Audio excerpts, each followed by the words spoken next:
हरिः ॐ श्रीश्च ते लक्ष्मीश्च पत्न्या बहुरात्रे पार्श्वे नक्षत्राणि रूपमश्विनौ व्यातं तिसृणन्निखाणामुम एकाण सर्वलोकम एकाण हरिः ॐ। जय जय श्री जगन्नाथ, जय जय श्री जगन्नाथ, जय माँ भवानी, जय माता दी। जय जगन्नाथ टीवी में दर्शन कर रहे महाप्रभु श्री जगन्नाथ जी के साथ में हम इधर पे देख रहे हैं माँ मंगला माता जी के दर्शन, माता जी के दर्शन जिन्हें मंगला माता कहा जाता है। और मंगला माता जी के दर्शन में श्रृंगार हो रहे हैं और इधर पे महाप्रभु जी के स्नान, अवकाश नीति, दंत धावन जगन्नाथ महाप्रभु जी के। जय जगन्नाथ टीवी के ओर से आप लोगों को हार्दिक स्वागत। माता जी के श्रृंगार, पुजारी महाभाग, पुजारी महाशय एक एक पुष्प अलंकार, यानी कि ये एक एक श्रृंगार ऐसे हो रही है कि माता जी के रूप का जो श्रृंगार हो रही है। आज बृहस्पतिवार है और इस बृहस्पतिवार में इधर पे हम लोग देख रहे हैं घंटी, और ये जो घंटा यहाँ लटका हुआ है, घंटी घंटा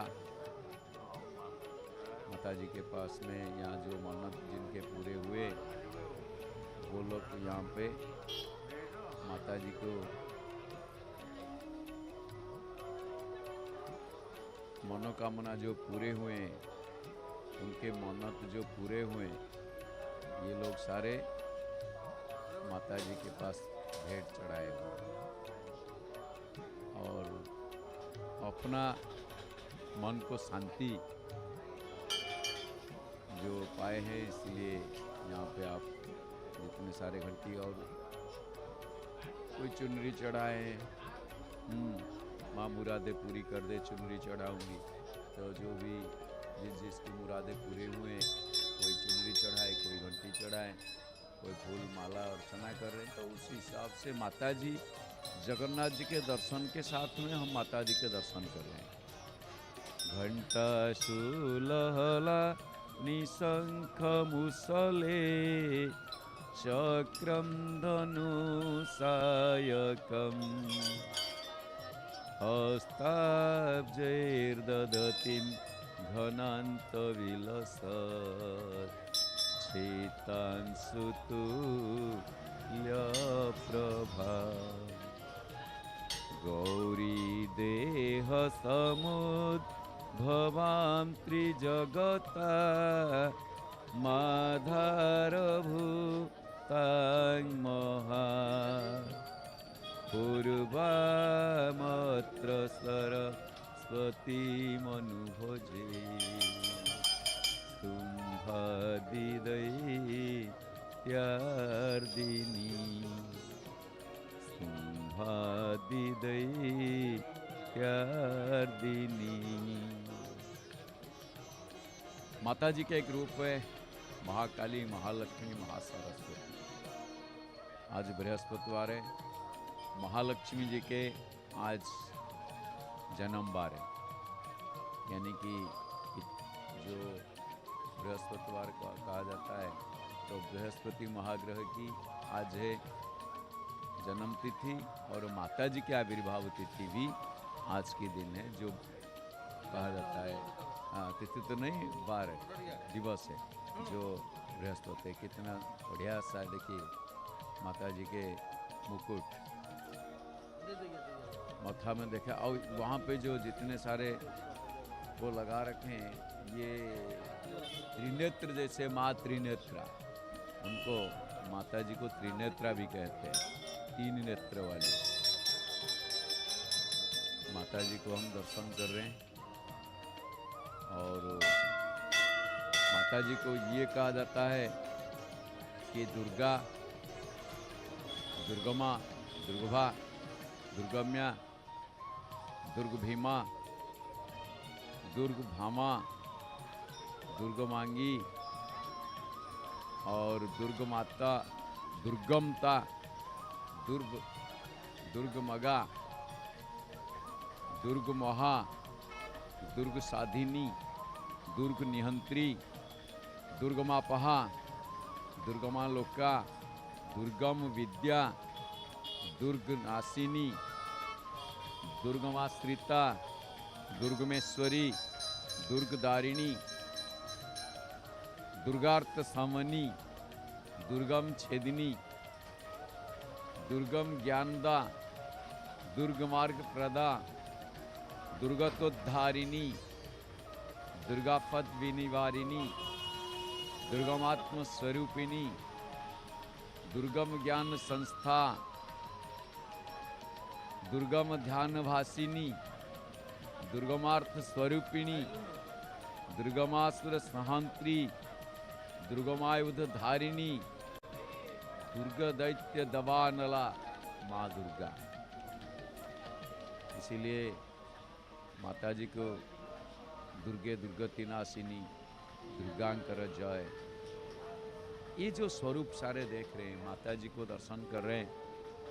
और माता जी जिनका आप लोग देखोगे सारे हमारे भारतवर्ष में जितने भी राज्य है, ऐसे कोई राज्य नहीं है जहाँ माता जी के उपासना नहीं मिलेगी। हमें कहीं रामानंदी मिलेंगे, कहीं कृष्णानंदी मिलेंगे, कहीं शैव परंपरा में मिलेंगे, शिव से पूजा की आराधना मिलेंगे, शक्ति पूजा, शक्ति आराधना का स्थान तो बहुत है, लेकिन कोई भी ऐसे जगह नहीं है जहाँ की माता जी के पूजा नहीं होती। ऐसे कोई नहीं, मतलब कई जगह ही नहीं, हर जगह। आप राम नाम जपते अत्रि मत घुसियाऊ, पंख में उगो हमें अही के छवि झाऊ। अगर ये पुराने वाली बात, जैसे 29 राज्यों को अगर देखोगे, में राजस्थान, मौ से महाराष्ट्र, ना से नागालैंड, मौ से मणिपुर, ज से जम्मू कश्मीर, प में पश्चिम बंगाल, ते से तेलंगाना, अ से असम, त्रि से त्रिपुरा। राम नाम जपते अत्रि मत घुसियाऊ, म से मध्य प्रदेश, त से तमिलनाडु, गु से गुजरात, सी से सिक्किम, आ से आंध्र प्रदेश, उ से उत्तर प्रदेश। राम नाम जपते अत्रि मत घुसियाऊ। ये दो ही लाइन में ही पूरे जिले का, पूरे देश के, राज्य के नाम आ जाती है। और इसमें पंख में उगो हमी अही के छवि झाऊ। प से पंजाब, क से कर्नाटक, मैं से मेघालय, उ से उत्तराखंड, गो से गोवा, अ से हरियाणा, मी से मिजोरम, अ से अरुणाचल प्रदेश, ई से हिमाचल प्रदेश, के से केरला, छ से छत्तीसगढ़, बी से बिहार, झा से झारखंड, उ से उत्कल। कहेंगे त्रैलोक्य पृथ्वी धन्या तन्मध्य उत्कल श्रुत। तन्मध्य त्रैलोक्य पृथ्वी धन्या, तन्मध्य भारत श्रेष्ठ, तन्मध्य उत्कल धन्या, तन्मध्य पुरुषोत्तम। हमने ये जितने 29 राज्य के नाम बताए, ऐसा कोई राज्य नहीं है जहाँ माँ की आराधना, माँ की उपासना नहीं होती है। हर जगह में उनके उपासना के अलावा कोई पूजा ही नहीं है। आप देख रहे हैं वहाँ पे दुर्बादल, इतने सारे फूल है, और ऊपर क्या करते हैं ना, वो दुर्बादल को धारण किए हुए, कांडात कांडात प्ररोहंती परुखस्तरी। ये आप जो देख रहे हो ऊपर, ये दुर्बादल, जिससे कोई पूछता नहीं है, उसको माता जी या प्रभु जी सर पे रखते हैं, सर पे चढ़ा के रखते हैं। तो मेरे पास तेरा स्थान है, और ऐसा कोई स्थान नहीं, जो आएगा वो तुझे देखे, तुझे ही दर्शन पहले करेगा मेरे से पहले। क्यों? ना, इसीलिए ये कोई कार्ड, निमंत्रण कार्ड या क्या है, माता जी के स्पर्श किया गया है। देख रहे हैं कई भक्तों की वो लग गया माता जी के पास। इसीलिए बहुत सहनशीलता है इसके पास, ये दुर्बादल के पास, दुर्बांकुर के पास। कोई भी शुभ कार्य में सबसे पहले दुर्बादल आवश्यक पड़ता है, व्यवहार होती है। तो ये अगर हम लोग देखते हैं तो माता जी के दर्शन, ये एक प्रेम पूर्वक दर्शन, प्रेम भाव को प्रकाशित करते हैं। तो उस हिसाब से अगर देखा जाए, माता जी के साल एक साल में माता जी के उपासना 2 बार होती है। कौन सा? एक शारदीय दुर्गा पूजा, एक वासंतिक दुर्गा पूजा। जैसे कि शरद ऋतु के उत्तरार्ध और उसमें जो शरद ऋतु है, शारदीय दुर्गा पूजा है, जहाँ पे अकाल बोधन पूजा कहते हैं, वहाँ भी नवरात्रि पालन होती है। और एक नवरात्रि चैत महीना में जो वासंतिक दुर्गा पूजा में होती है। लेकिन वो जो अश्विन महीना है, अश्विनी नक्षत्र युक्त जो महीना अश्विन, ये अश्विन महीना उसे देवी मास यानी कि देवी महीना, तंत्र महीना, शरत रास के वो महीना और पार्वण के महीना, उसको संधि समय होता है, वह संधि पूजा, जिसे संधि का वो मास कहते हैं। और इसको शारदीय मास या शारदीय महीना कहा जाता है। इसीलिए दर्शन के दृष्टिकोण में अगर हम देखेंगे तो 12 ही नक्षत्र जो है, 12 नक्षत्र है, द्वादश नक्षत्र, उसमें 12 महीने की सृष्टि है। आप ये देखोगे कि प्रथम नक्षत्र है अश्विनी नक्षत्र, और उस अश्विनी नक्षत्र से अप्रत्यय होके वो आश्विन महीना में वो क्या है, वो उत्पत्ति हुआ है। तो इसीलिए आप लोग देखोगे नक्षत्र कैसे 27 नक्षत्र है, लेकिन 12 नक्षत्रों के नाम से ही 12 महीना है। ये ताजुब लगेगा। हाँ, बिल्कुल सही बात है। अश्विनी भरणीश्चैव कृत्तिका रोहिणी मृगा आर्द्रा पुनर्वसु पुष्या तथा श्लेषा मघास तथा। बस यही इतनी होनी चाहिए। आप इसमें कहने की मतलब है कि जो अश्विन महीना है वो अश्विनी नक्षत्र से आई है। फिर उसके बाद में यहाँ कितना सुंदर माता जी के पास दिया, दीपक जला रहे हैं। वाह, क्या सुंदर! देखिए आप, एक आशीर्वाद मिल गया। जिन्होंने ये दिया जलाए माता जी के पास में, जो दीपक समर्पण किए, उनकी तो मनोकामना पूरी होगी ही होगी। और माता जी इनका कहावत तो मान लिया है। दूसरी चीज, हम लोग जो दर्शन कर रहे हैं जय जगन्नाथ टीवी में घर बैठे, हमारे मनोकामना जरूर माँ पूरी करेगी। आज बृहस्पति, धन धान्य, आज वृद्धि होगी जरूर, इसमें संदेह नहीं है जिन्होंने देखे। तो ये है अश्विनी नक्षत्र से अश्विनी महीना, और कृत्तिका नक्षत्र से कार्तिक महीना, मृगशिरा नक्षत्र से मार्गशीर महीना, मघा नक्षत्र से माघ महीना, पुष्या नक्षत्र से पौष महीना, तो ये सारे, चित्रा नक्षत्र से चैत महीना। तो ये सारे जो 12 महीने हैं, ये 12 नक्षत्र से आई हुई। और माता जी के जो उपासना अकाल बोधन पूजा अश्विन महीना में, वो प्रथम नक्षत्र भी अश्विनी नक्षत्र कहा जाता है। तो तंत्रोक्त मत के हिसाब से पहला महीना जो पड़ता है माता जी के उपासना, जिसमें 16 दिनात्मक पूजा होती है, उसे कहते हैं तर्पण, अर्पण, समर्पण के लिए वो प्रसिद्ध है। क्यों ना? उसके बाद जो 15 दिन पहला आता है, उसमें पितृपक्ष कहा जाता है, पितरपक्ष यानी कि जिस उसके दूसरा पक्ष जो होता है, उस महीने का पहला पक्ष वो पितरपक्ष। बस ये अभी किसके कहा, देखिए कितना सुंदर सजा रहे हैं, ये रह गया।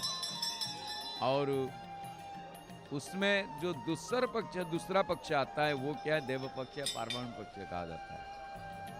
तो एक चीज हमें इसमें देखेंगे कि माता जी को शक्ति, जैसे शक्ति को आदि शक्ति कहा जाता है, तो यहाँ पे हम जगन्नाथ जी को दर्शन कर रहे हैं। उनका भी अवकाश ये है कि बस गमछा, जैसे कि हम लोग स्नान करने जा रहे हैं जैसे वस्त्र पहनते हैं वो ऐसे ही वस्त्र पहन के वो बैठे हुए। स्नान के लिए बस 2 गमछा ही बहुत होती है। बहुत सारे लोग होते हैं कपड़े पहन के से अंदर सीधे वॉशरूम में घुस गए और वहाँ पता चला कहीं वो कपड़े वहाँ पे पैंट काटते ही पाँव फिसल गया। तो इसीलिए बस हल्का और सूक्ष्म ये सारे वस्त्र जरूरत होती है स्नान के लिए। तो सूक्ष्म वस्त्र और हल्का वस्त्र पहने होंगे। और मंदिर के अंदर आप देखोगे इनका ये जो स्नान होते हैं इसे बिंब स्नान कहा जाता है। इनकी प्रतिबिंब को स्नान किया जाता है अवकाश के टाइम में। और स्नान यात्रा के दिन क्या होता है ना, महाप्रभु पूर्ण अवयव स्नान करते हैं जो 108 गड़ा जल से स्नान होती है। तो शक्ति पूजा जैसे आदि कहा जाता है, जगन्नाथ जी के महाप्रभु जगन्नाथ जी के मंदिर में जैसे माता बिमला है और उनको क्या होता है ना, वो इनको इतने समर्पण किए जगन्नाथ महाप्रभु, जो कि द्वादश यात्रा होती है, मुख्य द्वादश यात्रा 12 महीना में द्वादश यात्रा होती है। उस महीना में आश्विन महीना में वो मुख्य द्वादश यात्रा के अंदर कोई शामिल नहीं किए, उनका कोई यात्रा ही नहीं रहती। वैसे यात्रा है उसको उपयात्रा कहा जाता है, जो दुर्गा माधव उपासना शाक्त गुंडीचा कहा जाता है। लेकिन जगन्नाथ जी के जो मुख्य प्रमुख यात्रा जो है 12 महीना में 13 यात्रा, उस 12 महीने के 13 यात्रा में से कोई शामिल नहीं कर रखे हैं उसमें। और मंगला माता जगन्नाथ महाप्रभु आप देखते हैं ये दोनों आश्विन महीने के श्रेष्ठ महाकर्ता और महाकर्त्री। जो इसमें बहुत सारे व्रत फेस्टिवल बढ़ती हुई वो करते हैं, उसमें निशा मंगलवार पर्व आता है। प्रत्येक मंगलवार के दिन वो भी निशा मंगलवार जो है वो रात में ही पूजा की जाती है। तो उस हिसाब से आप देखोगे यात्रा नहीं होता है, लेकिन जगन्नाथ जी क्या करते हैं, जो आश्विन महीना में विजयादशमी का जो महाविजय, वो शयन पूर्णिमा के दूसरा दिन सोने का श्रृंगार होते हैं और वो सारे श्री मंदिर में वो जाके भक्त लोगों को उसमें क्या करते हैं ना, वो दर्शन देते हैं सोने का श्रृंगार। दशहरा में महाप्रभु जगन्नाथ सोने का जो श्रृंगार होते हैं, अलंकार पहनते हैं, वो 5 बार मुख्यतः, जैसे आषाढ़ महीना में एकादशी के दिन सुनावेश कहते हैं, सुनावेश होते हैं जगन्नाथ महाप्रभु। और माता जी का उपासना कितना सुंदर कमल फूल रख दिया है ऊपर, कितना अच्छे लग रहे हैं माता जी। तो इसी हिसाब से आप देखोगे, अगर हम शक्ति तत्व में देखोगे, आदि पुरुष जगन्नाथ महाप्रभु, आदि माता माँ बिमला, आदि सेनानी यानी कि जो सैनिक का मुख्य होते हैं, मुख्य सोल्जर, कैप्टन, वो है कार्तिकेय। और आदि महाकाव्य रामायण, आदि नक्षत्र अश्विनी, आदि उपासना तंत्र, और ये सबसे ऊपर सर्वोपरि अगर आप देखोगे तो आदि क्षेत्र होता है श्री क्षेत्र। तो इसलिए ये है जो आदि पुरुष के तत्व, और जहाँ जिन्हें आप देख रहे हैं ये जगन्नाथ भगवान को आदि पुरुष कहा जाता है। तो आदि तत्व जो आता है ये माता आदि के रूप में आदि माता, और इधर पे आदि पुरुष जगन्नाथ, तो ये आदि पुरुष के आदि सेनापति जो तत्व, उनके आदि सेनापति जो स्कंद, उन्हीं से प्रारंभ होता है। इसीलिए जगन्नाथ जी के जो पुराण आता है, जिसमें ज़्यादातर जगन्नाथ जी के कथा आता है, वो स्कंद पुराण में ही आती है। और वो माता जी का एक जो पंचमम स्कंदो मातेति, माता जी के पंचम स्वरूप होता है। माता जी के पंचम स्वरूप जो है, नवरात्रि में पंचम स्वरूप का स्कंद माता रूप में माता जी को पूजा किया जाता है। प्रथमम शैलपुत्री च, द्वितीयम ब्रह्मचारिणी, तृतीयम चंद्रघंटेति कुष्मांडेति, चतुर्थकम पंचमम स्कंद मातेति, षष्ठम कात्यायनी च। यानी कि पंचम दिवसीय जो पूजा होती है माता जी के, वो है स्कंद माता रूप में।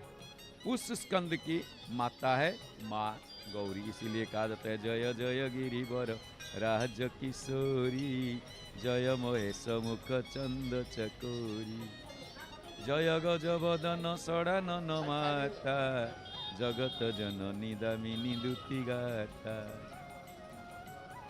कितना सुंदर कथा।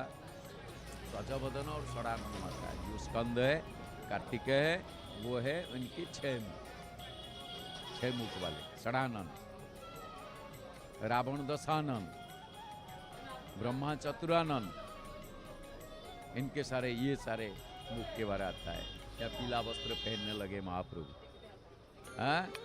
यहाँ पीला वस्त्र पहने हुए, इधर भी माता जी लाल और पीला, बीच में सफेद। माता जी के मुखमंडल कितने अति बहुत सारे, जैसे कि माँ आशीर्वाद प्रदान कर दी। तो उस हिसाब से अगर आप देखोगे ये स्कंद पुराण, इसमें से गंभीर तत्व आपको ये मिलेगा। जो कुमार पूर्णिमा माता जी के जैसे स्कंद माता जी का उपासना होती है, तो कुमार पूर्णिमा से पूर्णमासी जो आती है, कार्तिक के अश्विन पूर्णिमा, उसे 5 दिन पहले जो विजयादशमी उसके बाद आती है, और विजयादशमी उसमें सोने के अलंकार महाप्रभु धारण करते हैं। और उसके दूसरे दिन से आश्विन महीना शुक्ल पक्ष एकादशी के दिन से क्या होता है ना, श्री मंदिर में कार्तिक महीना की नीति जो है, राधा दामोदर उपासना प्रारंभ हो जाता है। महाप्रभु दामोदर वेश में दर्शन देते हैं। जगन्नाथ भगवान, उन्हें वो भी श्री कृष्ण नीति पालन किया जाता है। जगन्नाथ धाम ऐसा एक धाम है, यहाँ आप लोगों को श्री कृष्ण जी के नीति, बामन के नीति, और सीरियल चाहिए, नृसिंह भगवान नृसिंह के नीति, बामन के नीति, और श्री राम जी के नीति, श्री कृष्ण जी की नीति, ये ज़्यादातर ये जितने सारे नीति पालन किया जाता है, इसमें से बामन भगवान श्री कृष्ण की नीति ज़्यादा पालन की जाती है, क्योंकि इनकी नीति बहुत है, पूजा पार्वण बहुत है। तो उस हिसाब से अगर देखा जाए तो जगन्नाथ भगवान सारे देवी देवताओं के आदि है, इसीलिए आदि देव जगन्नाथ इनको ये कहा। और उधर एक तत्व में आदि देव महादेव, ये दोनों ही आदि है, इसीलिए वो दोनों अभिन्न है, दोनों अभिन्न है, उनके अंदर कोई भेदभाव नहीं है। एक शरीर है तो एक आत्मा है, एक काया है तो एक छाया है,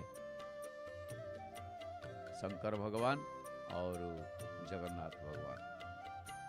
और इधर पे जैसे कि भक्तों का समागम हम देख रहे हैं, आप लोग घर बैठे जय जगन्नाथ टीवी के माध्यम से महाप्रभु जी को दर्शन कर रहे हैं। और ये महाप्रभु जी तो बस कितना, अभी कुछ भी वैसे ही एक गामछा पहने हुए थे, उत्तरी वैसे ही पहने हुए थे, हल्का सूती वस्त्र पहने हुए थे, अभी वस्त्र श्रृंगार इनका चालू हो गया। अब देखेंगे ये उस टाइम कितना सुंदर भी दिख रहे थे, ये सारे पहनने के बाद भी एक वो और एक सुंदर के तरीका आप देखोगे, और एक टाइप का सुंदर दिखे। तो ये हमेशा ही सुंदर है, जितने संसार में सुंदर है, इनसे सुंदर कोई नहीं है। भगवान के अलावा कोई सुंदर नहीं है। जो जिसको जितने सुंदर सजाए, जितने सुंदर बनाए, इंसान अगर जितने भी सुंदर बने, एक ना एक दिन उसको बंदर बननी पड़ेगी। कितने भी मिरर के पास खड़ा होकर अपना देखता रहे, कितने भी वो जो भी मुंह में चादर चढ़ा दे, जितने भी वो पॉलिश कर ले मुंह को, कि जो भी क्रीम वगैरह जितने भी लगाते रहे, हाँ, लेकिन वो एक दिन ढल जाएगा। लेकिन जगन्नाथ महाप्रभु वो अजन्मा है, वो ऐसे ही रहेंगे। भगवान ऐसे ही उनका रूप होता है, वो सुंदर ही सुंदर है, स्वतः प्रवृत्त सुंदर। तो हम लोग को ये जगन्नाथ महाप्रभु जी का दर्शन करते हैं। आइए थोड़ा सा हम लोग लेते हैं आज दिन के, जरा पंचांग देख लेते हैं। क्यों? आज की पंचांग थोड़ा देख ले, देखते हैं आज की पंचांग में क्या क्या है। आइए, आज तारीख है 5 फरवरी 2026। आज है बृहस्पतिवार, आज है फागुन महीना और चतुर्थी तिथि। आज फागुन महीना के चतुर्थी तिथि है। फागुन महीना कृष्ण पक्ष, ये कृष्ण पक्ष का चौथा दिन है आज। सूर्योदय श्रीक्षेत्र पुरी को 6:24:26। सूर्यास्त है 5:37:06। और आज चतुर्थी का एकोदिष्ट और पार्वण श्राद्ध है। आज मूली भक्षण निषेध है। आज मूली ना खाओ तो अच्छा है। वैसे तो माघ महीना में कोई, आज तो फागुन हो गया, मूली माघ में ही मूली नहीं खाते, फागुन है तो मूली भक्षण आज निषेध है। शुभ समय को अगर देखा जाए तो रात 12:53 से 3:17 तक शुभ समय है। लेकिन महेंद्र समय है जो सूर्यास्त से, सूर्योदय से 7:58 के बीच में था, और उसके बाद 11:10 से 1:34 तक महेंद्र समय है। महेंद्र जो हम लोग देखे, नील चक्र पर ध्वजा विराजे, माथे पे साजे हीरा, ठाकुर आगे दासी नाचे, गावत दास कबीरा। अभी ये ध्वजा, झंडा, ये पतित पावन, नेत, वाना, इसे जो भी कहो, ध्वज, ये ध्वज कहाँ उड़ रहा है? ये दक्षिण दिशा की ओर, उत्तर दिशा से हवा हो रही है, ये दक्षिण दिशा की ओर उड़ रही है। शाम को देखोगे कभी उत्तर दिशा की ओर उड़ रहा है तो कभी कभी पश्चिम दिशा की ओर उड़ रहा है। इसका कोई हिसाब नहीं है, ये उनका इच्छा है। ऐसे विज्ञान पद्धति से बनाया गया है।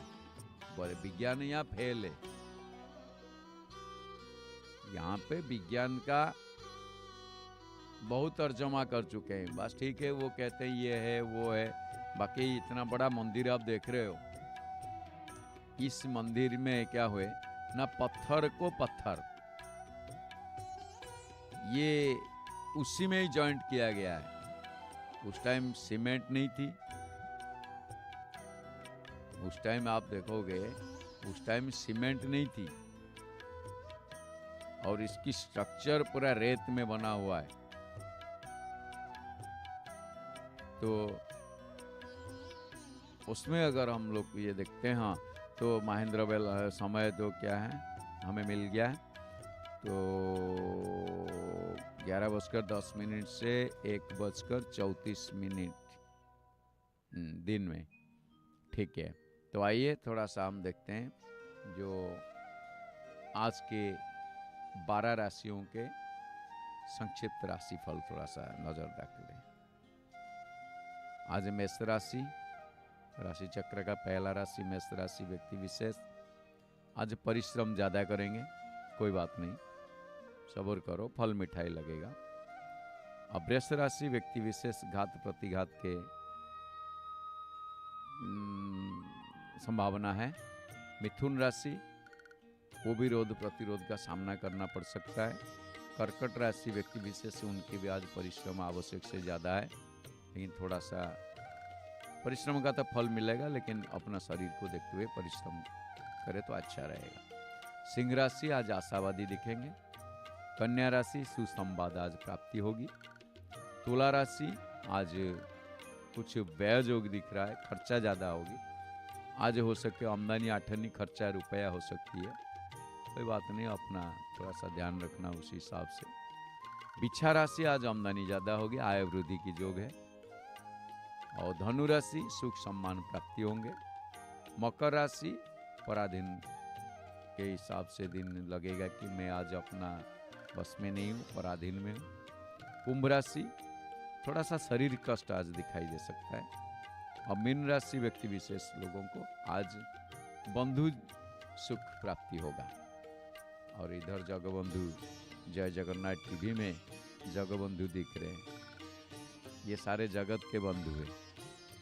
हम लोगों का जितने बंधु है कभी कभी बंदूक बन जाते हैं, या उसमें हो सके वो बंदूक लेके खड़े हो जाएंगे, लेकिन जगबंधु ये बंधु हमेशा ही खड़ा रहेगा। जगबंधु कहा जाता है इनको, इसलिए हम लोग दर्शन कर रहे हैं महाप्रभु जी की। लावण्याङ्गुष्ठमात्रं जगत वसतिलकं पुस्तकं वर्णमाला स्कन्धे यज्ञोपवीतं त्रिदशद्युतिहरं तत्परिचोत्तरीयम् धृत्वा छत्रं च वामे कुशवटुसहितं ताम्रपात्रं च दक्षे इत्येवं पंचभूत्या बलिगृहगतश्चात् पठत्सामवेदम्।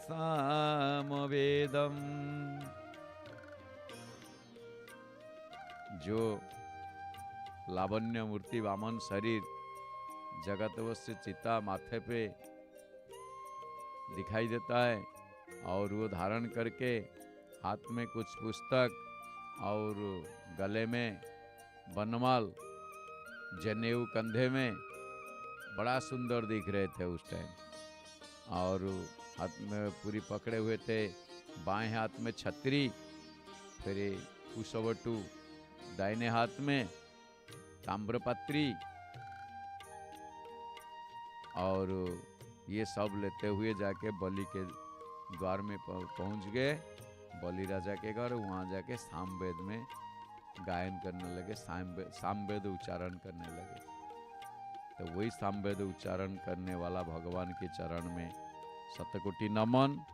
और जो आज जिनका जन्मदिन है, जन्मदिन के शुभकामनाएं, बहुत बहुत बधाई और हैप्पी बर्थडे।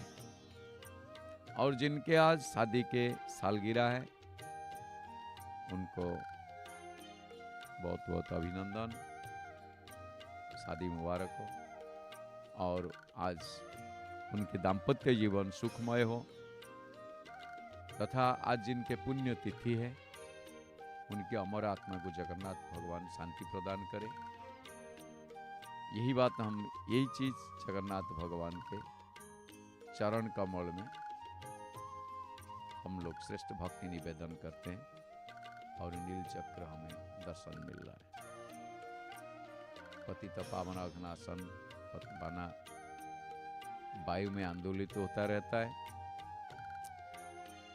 तो एक चीज आप देखोगे, जगन्नाथ भगवान को जैसे हम लोग पूजा करते हैं, प्रणाम करते हैं, दर्शन करते हैं, तो उनकी जो दर्शन है आप, और उनकी कथा क्यों श्रवण है। हमने सबसे पहले ये दुनिया में जितने कथा है, ये दुनिया का कथा, ये सब अकथा है, वो कोई कथा नहीं है। और भगवान के कथा ही कथा है। इसीलिए भगवान के कथा जहां होती है उसको थोड़ा सा इतने संयम से संयम से श्रवण करना उचित है। और उस श्रवण की परंपरा भी है, हरि कथा श्रवण करोगे तो उसकी परंपरा भी है। और वो चीज मैं अपने मन से नहीं कह रहा हूं, जैमिनी ऋषि ने मुनिगणों को वो संवाद बताए, वो बात बताए। प्रभु की, जगन्नाथ महाप्रभु की जो परम रहस्यात्मक लीला परंपरा सूत्र में जैसे चल रही है, मैं अब वही आप लोगों को बताऊंगा जो लीला चल रही है। और यहां स्मरण रखना कि भगवान की कथा का श्रवण, कीर्तन, ये सारे करने से पूर्व साधक को सदगुरु द्वारा विधि पूर्वक दीक्षित होना चाहिए। इसीलिए तो गीता में कहा गया है, श्रीमद् भगवत गीता में क्या कहा है ना, ये कहा है तद विधि प्रणिपातेन परिप्रश्नेन सेवया उपदेक्षन्ति ते ज्ञानम ज्ञानिनस्तत्त्वदर्शिनः। इसमें भगवान श्री कृष्ण जी ने अर्जुन से कहा है कि तुम तत्वदर्शी ज्ञानी जनों के प्रणिपात करके निष्कपट सेवा द्वारा उन्हें संतुष्ट करोगे तो वे तुम्हें उस ज्ञान का उपदेश देंगे। और ज्ञानी लोगों की जो बोध शक्ति जिज्ञासु हृदय में संचारित होने पर ही वे हरि कथा कहने के लिए समर्थ होते हैं। अतएव मैंने जिस परंपरा के क्रम से श्री जगन्नाथ लीला का श्रवण किया है उसे आप लोग एकाग्रता पूर्वक सुनिए। जैमिनी ऋषि कह रहे हैं एकाग्रता पर हरि कथा श्रवण करने की परंपरा क्या है। तो स्कंद पुराण में वो क्या कहे, स्कंदेन कथितम पूर्वौ, स्कंदेन कथितम पूर्वम। स्कंद, अब स्कंद मत बोल देना, स्कंद हो सोल्जर यानी कि कंधा हमारे, स्कंद कहने से कार्तिक है, SKAND, स्कंद, सा का और न द, स्कंद। स्कंदेन कथितं पूर्वं श्रुत्वा शम्भोर्मुखाम्बुजात् समक्षं सिद्धदेवोध सभायां मंदरोदरे। जैमिनी ये कहते हैं, हे मुनिगण, उसी परम रहस्यात्मक पुरुषोत्तम क्षेत्र का विषय पूर्व काल में कार्तिकेय ने शंभु जी के यानी कि शंकर जी के मुख कमल से सुनकर मंदराचल पर्वत में स्थित सिद्धगण और देवगण की सभा में कहा था। और भगवान नीलमाधव पद्मकल्प के अंतिम चरण में स्वर्ण बालुका राशि में दबकर जब पातालपुरी में चले गए तब सारे देवता उनके दर्शन न पाने पर अत्यंत व्यथित हो गए और ब्रह्मा जी के पास जाकर उनसे प्रार्थना की। तब क्या हुआ ना, तब यही हुआ, ब्रह्मा जी ने श्री जगन्नाथ जी का सारा इतिवृत्त शंकर आदि सभी देवताओं को सुनाया।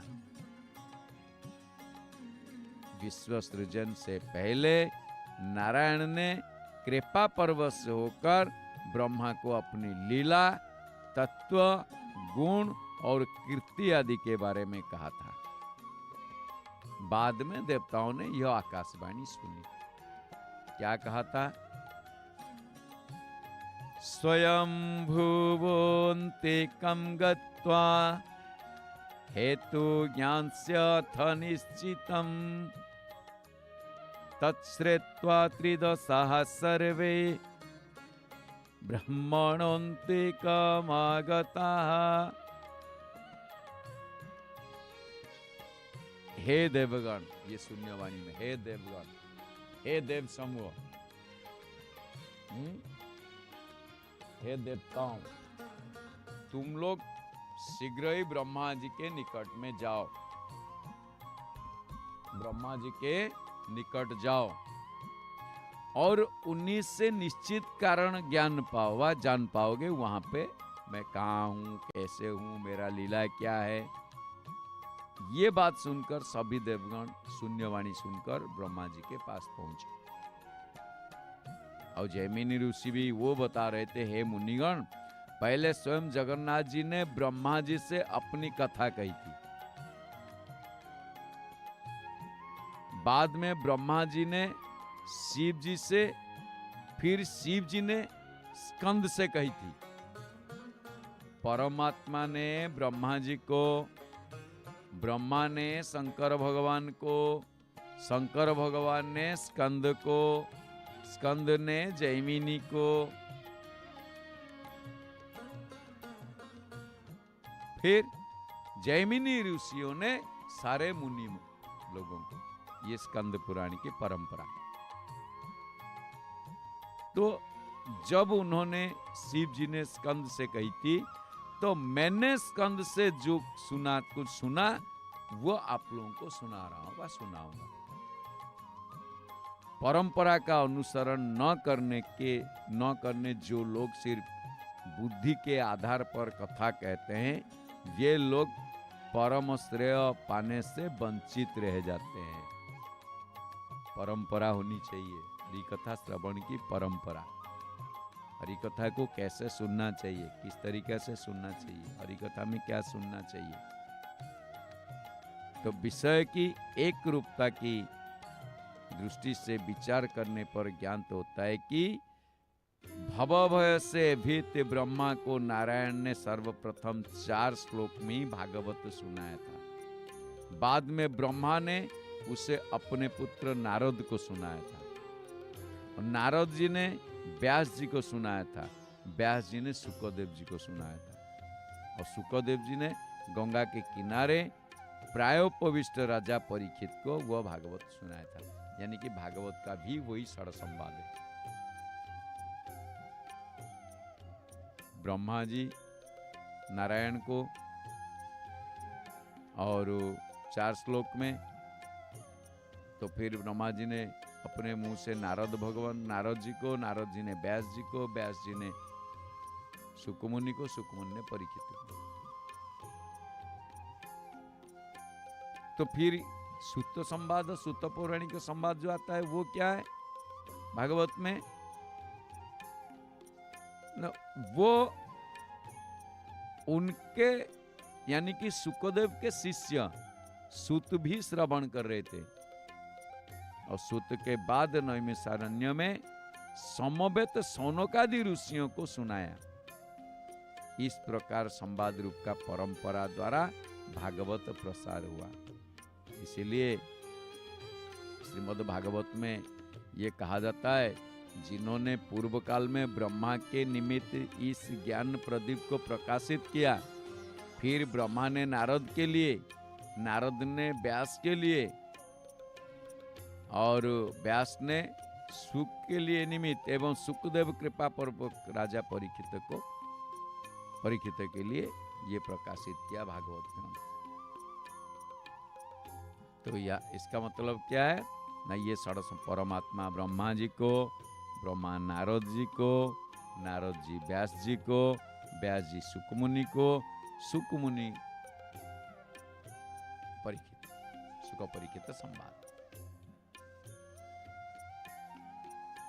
तो उसी प्रकार उन्हीं विशुद्ध, विमल, शोक रहित, अमृत सत्य स्वरूप परमात्मा का हम लोग ध्यान कर रहे हैं। श्री जैमिनी वो भी कह रहे हैं वहां पे कि है मुनिवृंद, स्रोत परंपरा को लेकर श्री गुरु के अनुगत्य द्वारा परमार्थ विषय का गूढ़ तत्व शुद्ध भक्तों के द्वारा इस जगत में प्रकट होता है। विचार करो तो परम ब्रह्म परमात्मा का स्वरूप अचिंत्य और अनिर्वचनीय है। वो तो ब्रह्मा, शिव तथा इंद्र चंद्रादि के लिए अगम अगोचर है।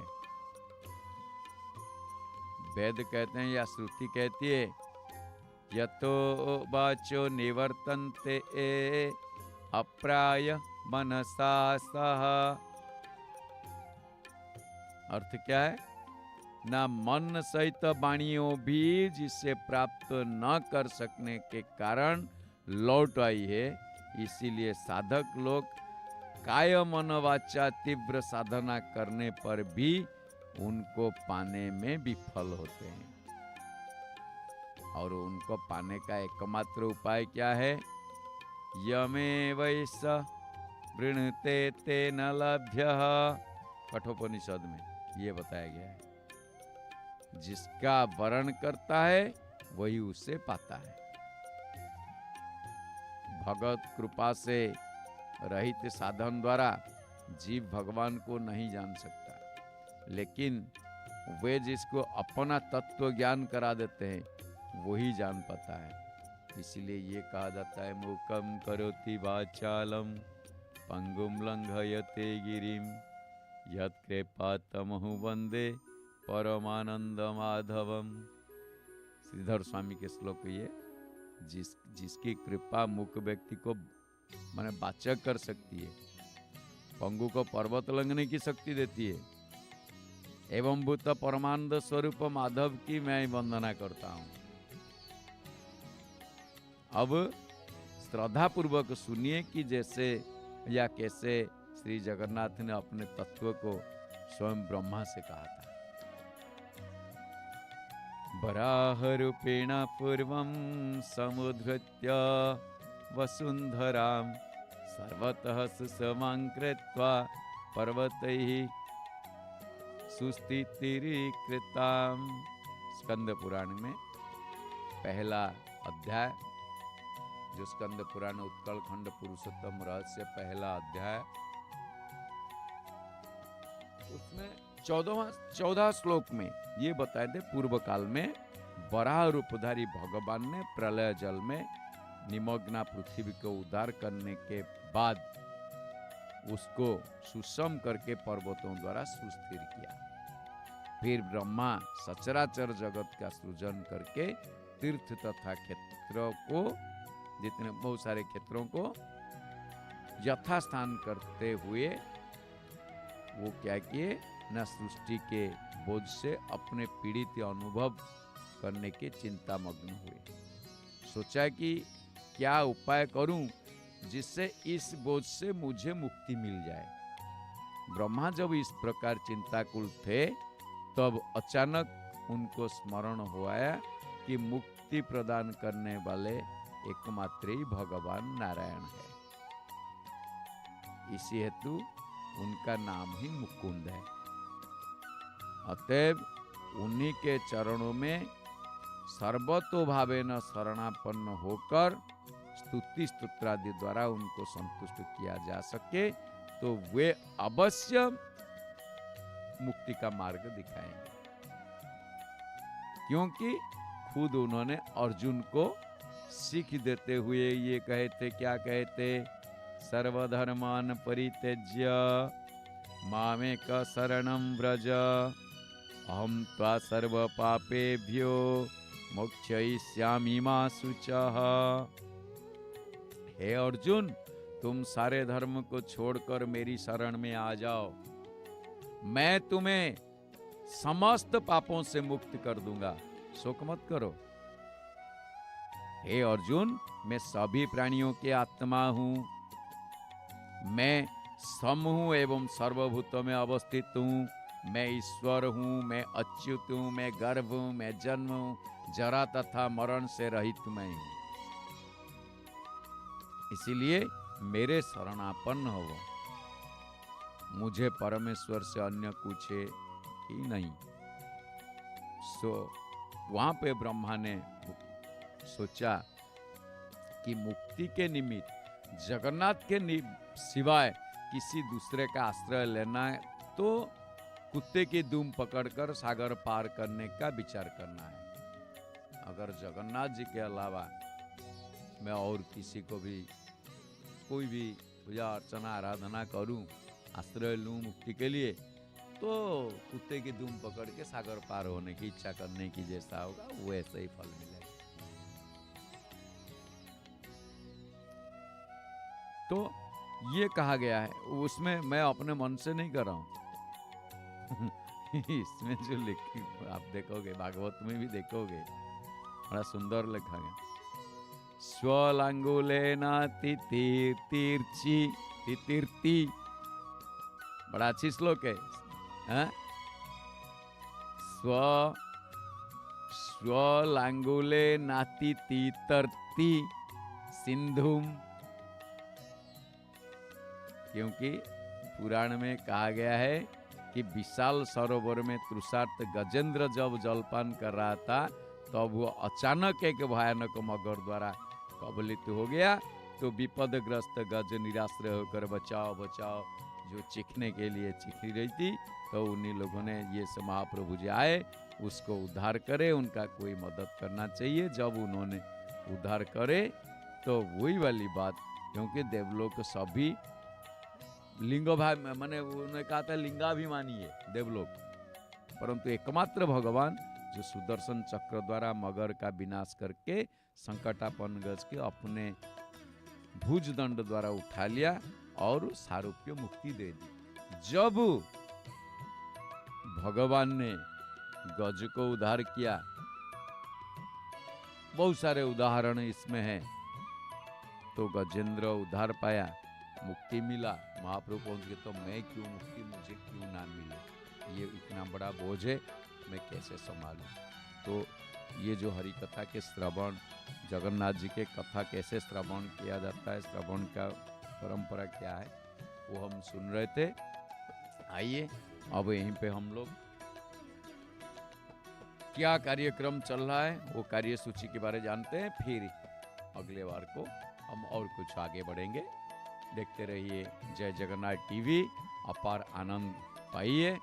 और बस मुंह में वही एक ही चीज कहिए, जय जगन्नाथ। द्योहु शांति ही अंतरिक्ष गुण शांति ही पृथ्वी शांतिरापा शांतिरोखदयः शांति ही वनस्पतया शांतिर्विश्वे देवाः शांतिर्ब्रह्म शांति सर्वज्ञ शांति ही शांतिरेव शांति सामा शांतिरेधि।